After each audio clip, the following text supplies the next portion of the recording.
All right, everyone, welcome back to the Kyle Lanzalone Show, and we have a big one today. We are back in the Trump era, which means we are never going to have a shortage of content to talk about over the next 4 years. I'm sure, just like on today's show, we're going to get some really wild statements from Donald Trump to break down.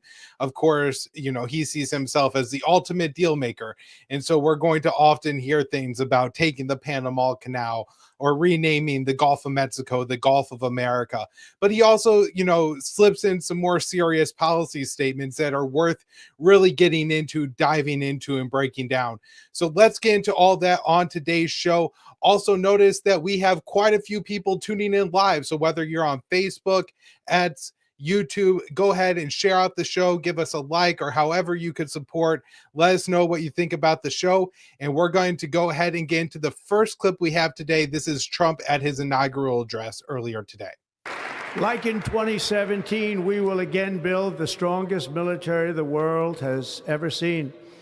We will measure our success not only by the battles we win, but also by the wars that we end, and perhaps most importantly, the wars we never get into. So the end of that statement certainly sounds like a good thing, that we even have somebody close to, the positions of power who actually believes that achieving a peace is preferable to fighting a war. I recently wrote a column that was published at antiwar.com, judgenabs.com, and the Libertarian Institute, where I said one of the defining aspects of Biden's legacy will be that he often chose to fight wars when acceptable pieces were on the table. And so Trump outright saying that one of the things he values is achieving a peace is a great thing, because that's clearly something that's not valued by Democratic politicians in the United States. Even if we rewind to the Obama era, people like Hillary Clinton saw the war in Libya or unrest in Yemen or Syria as opportunities to wage interventions, covert wars or overt wars, whether you're talking about Libya or Syria, to take out leaders and to try to remake the world in their image. And Trump is saying that, no, we could do that by achieving peace. And so there is something good that we have a president that's talking about peace being one of his major goals. One of the problems is that Trump believes that peace comes through strength. And if we're going to, I think, see a lot of the idea of the art of the deal over the next 4 years, which means that you negotiate hard, that you make these outrageous demands to start, even outright threats to start. You remember back to 2017, threatening fire and fury with North Korea, talking about hitting the big red button, bringing devastation to North Korea that the world had never seen before. Those were all things that Donald Trump talked about and threatened. But by the end of his administration, it turned out that he had the most realistic North Korea policy of any recent American president, certainly had a preferable policy to either Obama or Biden.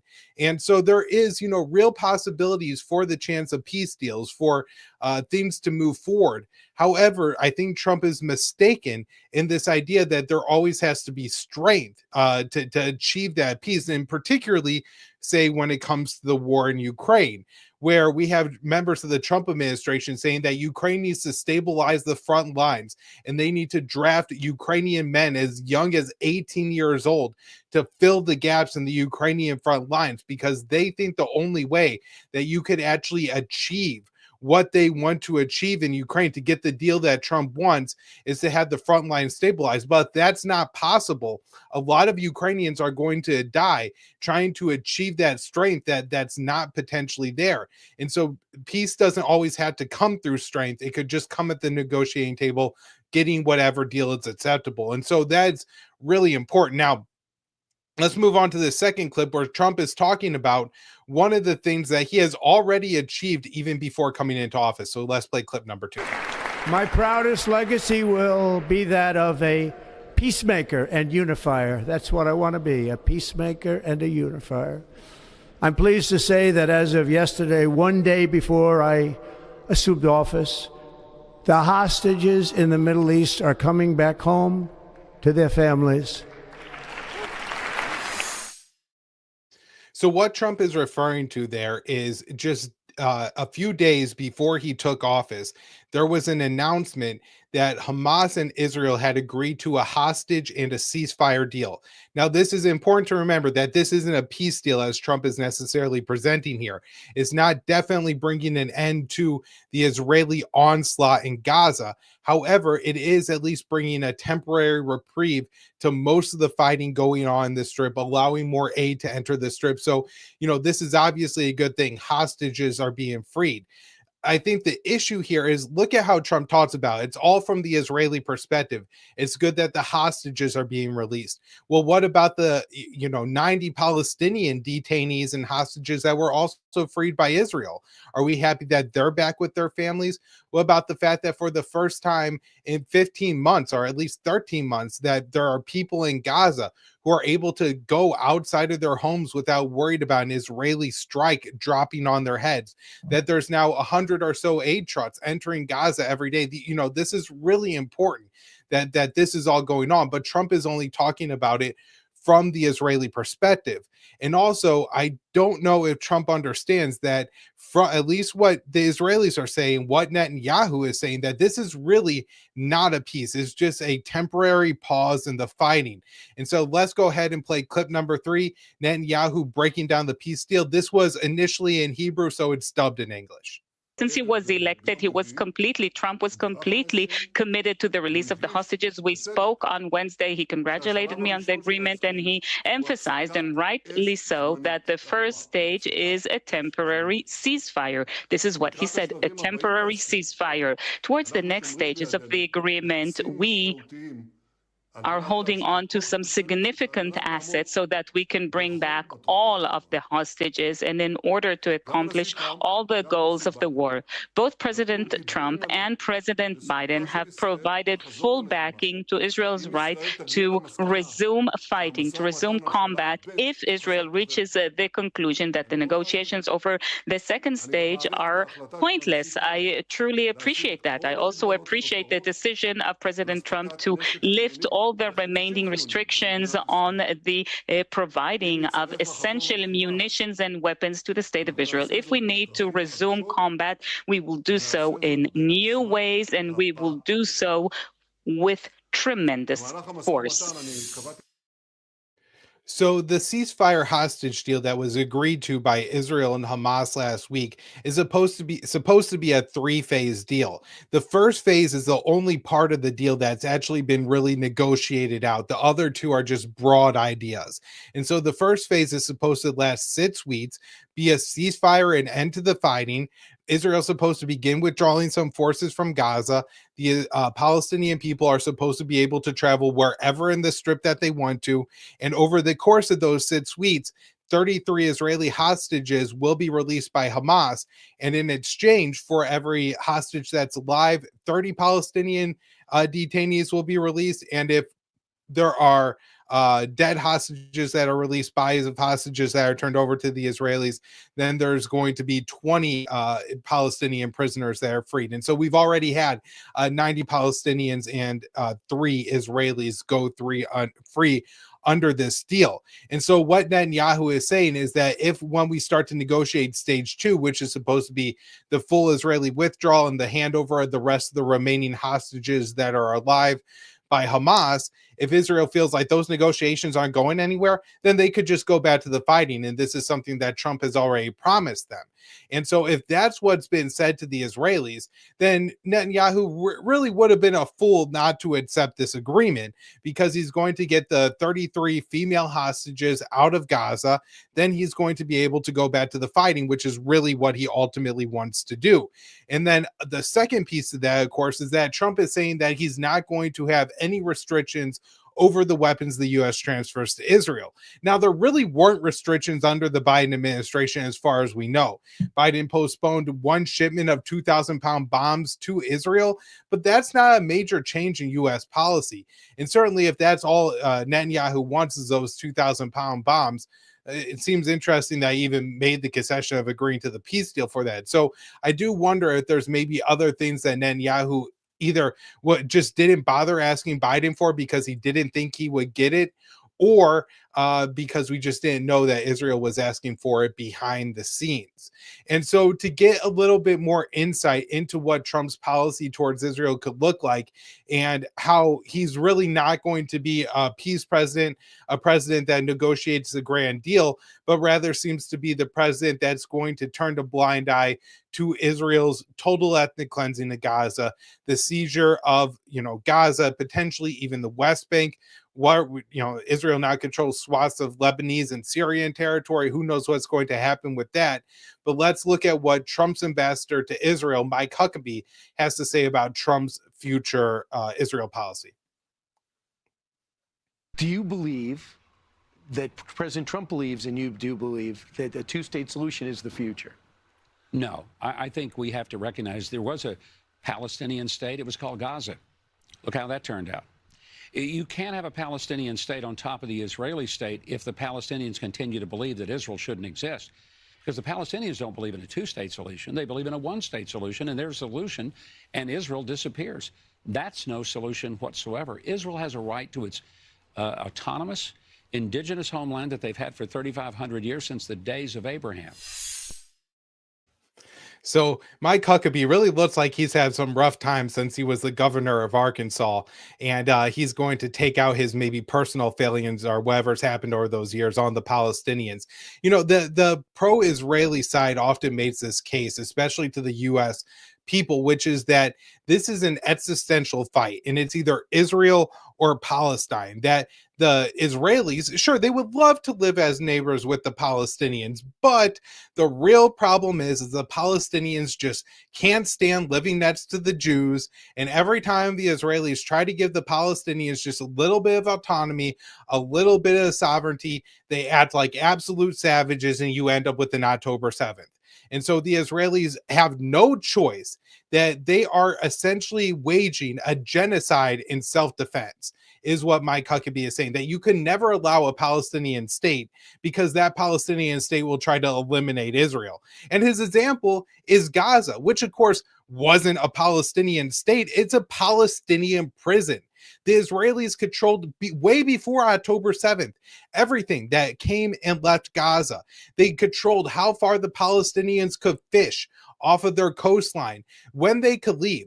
Palestinian children would have to beg and plead to the Israeli government. Their parents would beg and plead to the Israeli government to get permission to travel outside of Gaza just to get cancer treatment. And to add to the cruelty, Tel Aviv often, if they gave that permission to those said children, wouldn't let their parents go with them to get their cancer treatment outside of Gaza. So, I mean, it was not a sovereign state. It was a prison for the Palestinians. And for Mike Huckabee to pretend that the Palestinians were living as just the neighbors of Israel in Gaza, and then they broke out and started killing Israelis for no reason, is completely absurd. But to really back up this case and how the mindset of Israelis and the Israeli government has changed, I have this article from Gideon Levy published at Haaretz, and this is a Jewish and a Israeli author here that we're talking about. This is Israeli media. This isn't published in the United States or by somebody that hates Israel. And so the title of the article is "No Innocence in Gaza." And he writes, Israel has become a state that aspires to the killing and the destruction of Arab society for the sake of killing and destroying Arabs. It did not used to be like this, and it certainly did not take pride in it. This is a profound change, one that we will struggle to undo. It portends pitch black future. When Mir Kahane emerged, he brought with him an Israeli-made neo-Nazi party that viewed Arabs as dogs at best. Israel recoiled from him. Voices were never before considered legitimate, infiltrated politics and the media. Soon they were not only legitimate, they were the voice of all of Israel's masses and also the government and military. And so what he is basically saying, and who Rabbi Kahane was in the 80s, I think mainly, he was a major Israeli figure, and he is somebody who advocated, carrying out terrorist attacks essentially against the Palestinians to drive them off the land. And in fact, the Israeli government labeled him a Palestinian and barred his party from participating in Israeli politics. And now fast forward to 2022. Remember, this is just now a few months before the October 7th attack. Itmar Ben-Gvir, who is somebody who believes in the message and the ideology of Rabbi Kahane, is made the national security minister of Israel. The Bezalel Smotrich, an extremist settler, is also put in the Israeli government. He's the finance minister. And so this is what he's talking about. It used to be, he gets into this article that sure, the Israelis did some savage thing to the Palestinians. If you look at 2008, 2012, any of the bombing campaigns by Israel of Gaza, absolute savagery, horrors were unleashed upon the civilians of Gaza. But there was an attempt by Israel to cover it up, to hide this from the masses. What we have seen over the past 15 months is Israeli soldiers posting and bragging about their war crimes on social media. They would talk about, and at the funerals of soldiers, they would give eulogies about how that soldier's goal was to go to Gaza and kill children. Soldiers would brag about how they ran over Palestinians and ran them down as they were just walking around. And, this is a new level of savagery from the Israelis. And the only thing he compares it to is the founding of Israel in 1948, which is the Nakba, where Israel ethnically cleansed and pushed 750,000 Palestinians out of what is now Israel. And so this is, I think, a really scary situation part of the Trump administration. If, Trump really is going to value Israel so highly and the Israelis really have gone so far down this path, what could Trump's support allow them to do? Now, there's one more thing from Trump's inauguration that I wanted to bring up. I didn't cut the clip for this because it's a very short thing that he just mentions that Mexico is becoming a threat to the United States, and one of his first actions is going to be to label the Mexican cartels as foreign terrorist organizations. Now, a couple months ago, this was predicted by Doug Bondow, writing at the American Conservative in an article titled "Risking Mexico in the Trump Presidency." And in it, Doug writes, "The primary drug problem is in America, not Mexico. Drugs cross the border because Americans want to buy them. Most smuggling north involves Americans. The Mexican cartels are not creating demand for fentanyl. America's formal military superiority would not guarantee an easy victory, and Washington would lack the local allies who did most of the fighting in Afghanistan, Iraq, Libya, Syria, and elsewhere.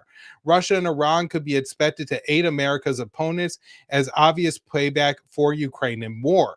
Perhaps worse, with roughly $2 trillion in commerce, 1.6 million Americans living in Mexico, and extensive personal ties between Mexicans and Americans, there would be ample soft targets for cartel retaliation. That conflict might wreak havoc on the fragile Mexican state with potentially catastrophic consequences. The global war on terrorism caused extraordinary destruction, chaos, and death from which the United States remained largely immune. And of course, a lot of this is a geographic difference between the Middle East to the United States versus Mexico to the United States. And so I think that's a really important warning from Doug. And of course, the first and most important point there is that the problem lies within American society, that the demand for drugs, it was what drives the drug trade into the United States. And so we have to look at fixing our problems here at home at first. And this is going to end up really hurting the cartels if there's not as much demand for these drugs in the United States of America. But more importantly, this is going to be a failed policy. The Mexican government isn't going to help us. There's estimates that about a third of Mexican territory are almost completely ungoverned. And so the U.S. is essentially going to be fighting a counterinsurgency against cartels in these areas, where if the cartels want to, there's plenty of Americans that could be kidnapped. And of course, even if Trump is able to do what he wants to do on the southern border, the U.S.-Mexican border is very long, it's very rugged, and there's going to be ample opportunity for attacks on the United States of America by the cartels if we go down this path. So it's a real concern, and I really hope Trump, if he labels them a foreign terrorist organization, imposes sanctions on the cartels, probably not going to have a whole lot of effect on anything, but at least it wouldn't be going so far as to start carrying out military operations against these organizations. But I do think that's something that we have to be concerned about.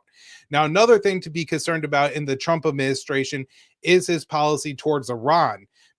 Just before Trump took office, Axios reported that there was a very real possibility, talking to members of the Trump administration, that either the U.S. or an Israeli-backed U.S. attack on Iran occurs during the Trump administration. And so let's look at this clip from Republican Senator Lindsey Graham on what he's going to tell Donald Trump to do. And the next question for the world is, what do we do about the Iran nuclear program? That's where we're going to move to next. There's diplomacy. There's a 1 in a trillion chance you'll degrade the Iranian nuclear program through diplomacy. There's a 90% chance you'll degrade it through military action by Israel, supported by the United States. So the next topic I will be engaging in with President Trump is to take this moment in time to decimate the Iran nuclear program, because they're so exposed. What does that mean? Help Israel deliver a knockout blow. What does that mean? You're going to urge him to have Israel bomb Iran's facilities that are underground and would require U.S. military support to actually be effective? I'm going to urge the decimation of the Iranian nuclear program. I don't think diplomacy works. Brett will tell you what they have done to Hezbollah and Hamas has been amazing. The proxies are incredibly weakened. Israel can go anywhere they want to go. This is a religious Nazi regime. They want to destroy the Jewish state. They want to purify Islam and drive us out of the Mideast. It would be like negotiating with Hitler. I am hoping there will be an effort by Israel to decimate the Iran nuclear program, supported by the United States. And if we don't do that, it will be a historical mistake. So I think the reason that this is such a concern, because Lindsey Graham is always talking about the U.S. bombing Iran. I'm pretty sure he wakes up every morning and thinks about bombing Iran and tries to find some way that he could get in front of a camera or get behind a computer and say something about bombing Iran every single day. However, one of the things that he has said, that Democrats have said, and that I think is going to be a real selling point for Donald Trump, is they believe they have a historic opportunity in the Middle East. They think that everything has changed over the past 6 months. And there have been some changes. The downfall of Bashar al-Assad in Syria certainly changes some of the dynamics in Iran's ability to ship weapons from Iran to southern Lebanon and Hezbollah. The decimation of many top leadership positions in Hezbollah certainly affects that organization. They took a beating from the Israeli airstrikes on southern Lebanon. You know, these are kind of undeniable facts that have happened. At the same time, there's this idea that these two changes mean that Iran doesn't have the ability to strike back against Israel. And that's just not true. We've seen it actually over the past 6 months when Iran responded to an Israeli attack with an Iranian missile barrage on Tel Aviv, and they were able to get through and hit Israeli bases and hit targets in Israel. And in fact, I think they got very close to the Mossad headquarters in downtown Tel Aviv. And so there's a lot of ways that Iran could hit back at Israel. And it's not so easy to just say Iran is now weakened, Israel could take advantage. And secondly, something very important to understand is that geopolitics and dynamics are always changing. And so, sure, it may be true that Iran cannot ship weapons via Iraq, Syria, and get them to southern Lebanon. But that's not to say there's not other ways to smuggle weapons to southern Lebanon, and that Iran may not have been cutting deals over the past couple of years. Israel has really stepped up airstrikes in Syria over the past 15 months in their bombing campaign of Gaza and southern Lebanon. They've also been bombing Syria daily, if not weekly, again, over the past year and a half or so. And so I'm sure Iran was already developing new routes to get weapons to southern Lebanon because Israel was striking everything they were trying to bring across Syria. And I don't know where that is, and I'm sure it's covert and happening. And so to just think that the Middle East has now entirely changed and Israel has a free hand to act is completely absurd. But that's what the people in Washington really seem to believe. And this isn't just a belief in the Republican Party. This seems to be a cross-partisan belief.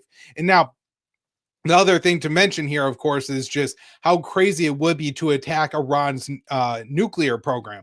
Now, of course, Graham always just says nuclear program, nuclear program, nuclear program. He doesn't get into the nuance of it, which is it's a civilian nuclear program. It produces nuclear energy and some nuclear medical devices using nuclear material, but that's it. And this has been inspected by the IAEA, the International Nuclear Watchdog. And we know for sure, and even the US intelligence community has said time and time again that Iran is not building a nuclear bomb. They're not attempting to build a nuclear bomb.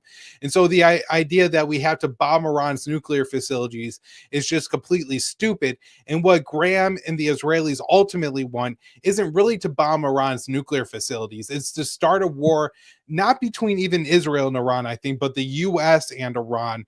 That way, the US decimates Iran on behalf of Israel and takes out another player in the Middle East who could potentially stand up to Tel Aviv and their expansionist ideas, their desire to expel the Palestinians and people from southern Lebanon. Now, to get into this cross-partisanship of this viewpoint a little bit more, let's play this last clip of Ron Emanuel from over the weekend. I do think the Mideast is set up for one of the most significant realignments in our lifetime. You have Iran having lost both Syria, Hezbollah significantly militarily degraded. The fact is the government is also security-wise very vulnerable. Their economy is very vulnerable. People are fleeing Iran. They lack legitimacy. They've used weapons on their own people multiple times over the last years to stay in power.